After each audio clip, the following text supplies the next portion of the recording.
क्या आप जानते हैं कैसे एक शिकारी ने भगवान श्री कृष्ण का अंत किया और कैसे भगवान जगन्नाथ की उत्पत्ति हुई? आइए देखते हैं इस अद्भुत कथा में। महाभारत का युद्ध खत्म होने के 36 साल बीत चुका था। एक दिन भगवान कृष्ण नदी के किनारे एक घने वृक्ष की ठंडी छांव में लेटे हुए थे। उनके दाहिने पैर का गुलाबी तलवा ऐसे चमक रहा था कि मानो कोई लाल रंग का मणि दमक रहा हो। उसी समय उस घने जंगल में जरा नाम का एक बहेलिया, एक शिकारी आ निकला। उसकी नजर दूर से उस लाल चमक पर पड़ी और उसको लगा कि शायद कोई हिरन झाड़ियों के पीछे छिपा बैठा है। उसने बिना सोचे समझे अपने धनुष पर एक बहुत ही घातक बाण चढ़ाया और छोड़ दिया। बाण सीधा जाकर भगवान कृष्ण के कोमल चरण में धंस गया। जब जरा दौड़ता हुआ पास आया तो उसने जो देखा उससे उसके पैरों तले जमीन खिसक गई। उसने देखा कि उसका बाण किसी जानवर को नहीं बल्कि स्वयं त्रिभुवन के स्वामी भगवान कृष्ण के पैर में लगा है। रक्त की धारा बह रही थी। ये दृश्य देखकर जरा बहुत बुरी तरह से रोने लगा।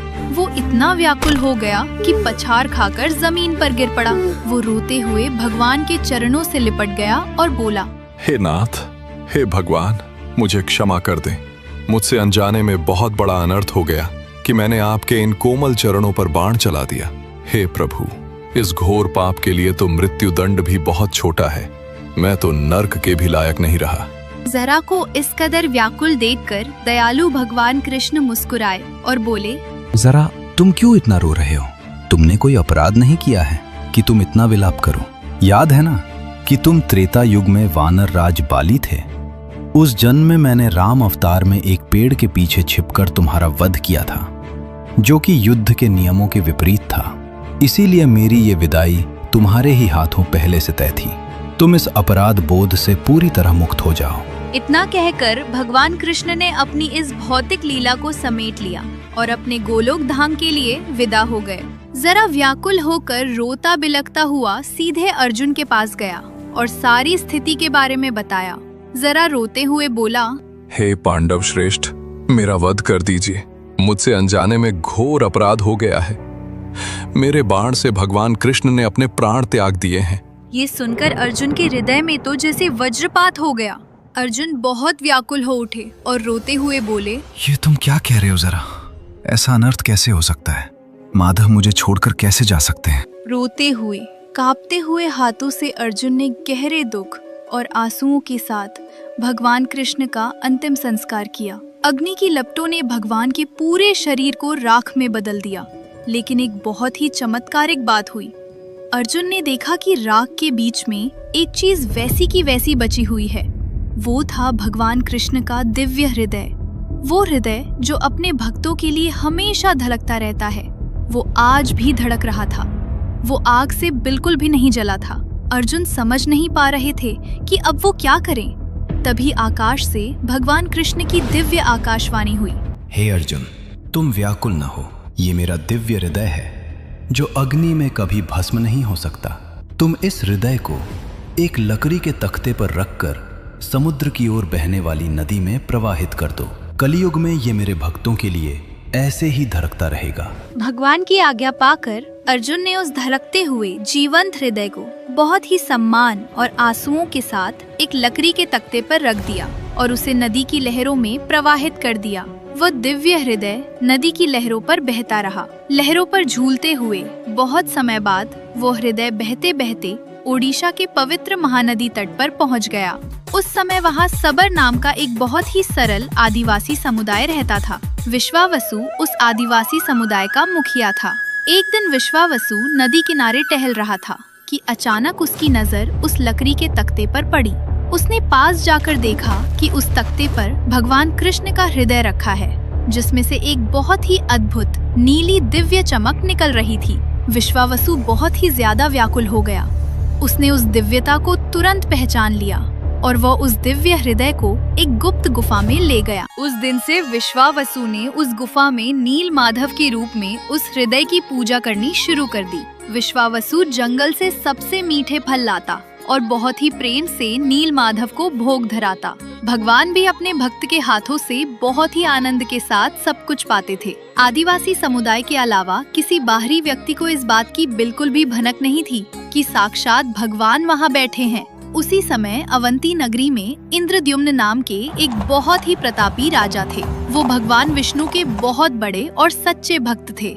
वो हमेशा अपने भगवान की एक झलक पाने के लिए दिन रात व्याकुल रहते थे। राजा को लगता था कि उनका जीवन तभी सफल होगा जब उन्हें भगवान के दर्शन होंगे। एक दिन एक भटकता हुआ साधु उनके भव्य महल में आया और बोला, हे राजन, मैं अभी अभी उड़ीसा से आ रहा हूँ। वहाँ भगवान विष्णु की नील माधव के रूप में इतनी भव्य और दिव्य पूजा होती है कि क्या बताऊं। महाराज, आपको ओडिशा जाकर भगवान के इस पवित्र और छिपे हुए स्थान को अवश्य खोजना चाहिए। ये सुनकर राजा इंद्रद्युम्न बहुत प्रसन्न हुए। खुशी के मारे उनके आंसू छलक पड़े। उन्होंने बिना एक पल गवाए तुरंत अपने सबसे भरोसेमंद और बुद्धिमान ब्राह्मण पुजारी विद्यापति को बुलाया और आदेश दिया कि वो तुरंत ओडिशा जाएं और नील माधव की खोज करें। राजा की आज्ञा पाकर विद्यापति अपनी यात्रा पर निकल पड़े। बहुत लंबी और कठिन यात्रा के बाद जब विद्यापति ओडिशा पहुँचे तो उन्हें कुछ गुप्त लोगों से पता चला कि सबरों के नेता विश्वावसु एक बहुत ही छिपी हुई गुफा के अंदर साक्षात नील माधव की पूजा करते हैं। ये सुनकर विद्यापति तुरंत सबर द्वीप में महानदी के तट पर उस घने जंगल में जा पहुँचे। जब विद्यापति वहाँ पहुँचे तो सबर मुखिया विश्वावसु ने उनका बहुत आदर सत्कार किया। विद्यापति हाथ जोड़कर बोले, हे मुखिया जी, कृपया मुझे उस दिव्य पूजा का स्थान दिखा दे कि जिससे मेरी आंखें भी भगवान के एक बार दर्शन कर सकें। मैं बड़ी दूर से और मन में बहुत आस लेकर आपके पास आया हूँ। विश्वावसु ने तुरंत मना कर दिया और बोले, मुझे क्षमा करो ब्राह्मण, मैं तुम्हें उस पवित्र स्थान पर बिल्कुल नहीं ले जा सकता। विद्यापति बहुत चिंतित हुए। उनको लगा कि अब मैं क्या करूं? यदि मैं इसी तरह खाली हाथ लौट गया तो मैं अपने राजा को क्या उत्तर दूंगा? विद्यापति सोचने लगे कि मुझे कोई दूसरा रास्ता खोजना ही होगा। विद्यापति हार मानकर उसी गांव में रहने लगे। समय बीतता गया और कुछ ही दिनों में उन्हें विश्वावसु की अत्यंत सुंदर और गुणवान बेटी ललिता से प्रेम हो गया। दोनों ने विवाह कर लिया। विवाह के कुछ दिन बाद विद्यापति अपनी पत्नी से बोले, ललिता, क्या तुम अपने पिता से केवल इतना अनुरोध कर सकती हो कि वो हमें बस एक बार नील माधव की एक झलक दिखा दे? मेरा हृदय उनके दर्शन के लिए बहुत व्याकुल है। ललिता उदास होकर बोली, स्वामी, मुझे नहीं लगता कि मेरे पिता आपके इस अनुरोध को कभी स्वीकार करेंगे। वो नील माधव को बहुत गुप्त रखते हैं। मेरी खातिर कृपया एक बार प्रयास तो करके देखो। ललिता बात मानकर बोली, ठीक है स्वामी, यदि आपकी यही इच्छा है तो मैं निश्चित रूप से प्रयास करूंगी। आप मुझे पिता से बात करने दें। ललिता अपने पिता के पास गई और बहुत मिन्नतें की। बेटी के बहुत ज्यादा जोर देने पर विश्वावसु आखिरकार पिघल गए। विश्वावसु बोले, ठीक है बेटी, मैं तुम्हारी बात मान लेता हूँ, लेकिन मेरी एक बहुत ही कड़ी शर्त है कि विद्यापति अपनी आंखों पर पट्टी बांधकर ही उस गुफा तक जाएंगे ताकि वो किसी भी कीमत पर रास्ता ना देख सके। विद्यापति ने जब ये सुना तो उन्होंने तुरंत ये शर्त मान ली, लेकिन विद्यापति बहुत चतुर थे। जब वो जाने लगे तो उन्होंने अपनी धोती के पल्लू में बहुत सारे सरसों के बीज बांध लिए। जब विश्वावसु उन्हें आंखों पर पट्टी बांधकर उस गुप्त गुफा की तरफ ले जा रहे थे तो रास्ते में उस छिपी हुई गुफा का रास्ता याद रखने के लिए विद्यापति बहुत ही चतुराई से एक एक करके उन सरसों के बीजों को जमीन पर गिराते हुए जाने लगे। गुफा में पहुंचकर जब विद्यापति की आंखों से पट्टी हटाई गई तो उन्होंने पहली बार नील माधव की उस अद्भुत और दिव्य छवि को देखा। उस नीले प्रकाश को देखकर विद्यापति पूरी तरह से मंत्रमुग्ध हो गए। उनकी आंखों से झरझर आंसू बहने लगे। गुफा से लौटकर विद्यापति बिना समय गवाए सीधे अवंती नगरी पहुँचे और राजा इंद्रद्युम्न को सारी बात विस्तार से बताई। राजा ये सुनकर बहुत ही ज्यादा व्याकुल हो उठे कि उन्हें कब भगवान के दर्शन होंगे। कुछ महीनों के बाद जब बारिश का मौसम आया तो विद्यापति ने गुप्त गुफा के रास्ते में जो सरसों के बीज बिखेरे थे वे सब अंकुरित होकर छोटे छोटे पीले फूलों वाले पौधे बन गए। उन पौधों ने जंगल में एक पीली पगडंडी सी बना दी थी। राजा इंद्रद्युम्न अपनी पूरी सेना और विद्यापति के साथ उन सरसों के पौधों के पीछे पीछे चलकर नील माधव की दिव्य मूर्ति देखने के लिए जंगल में गए। लेकिन जब वे बहुत उत्साह के साथ उस गुफा पर पहुँचे तो उन्हें वहाँ कुछ भी नहीं मिला। गुफा बिल्कुल खाली थी।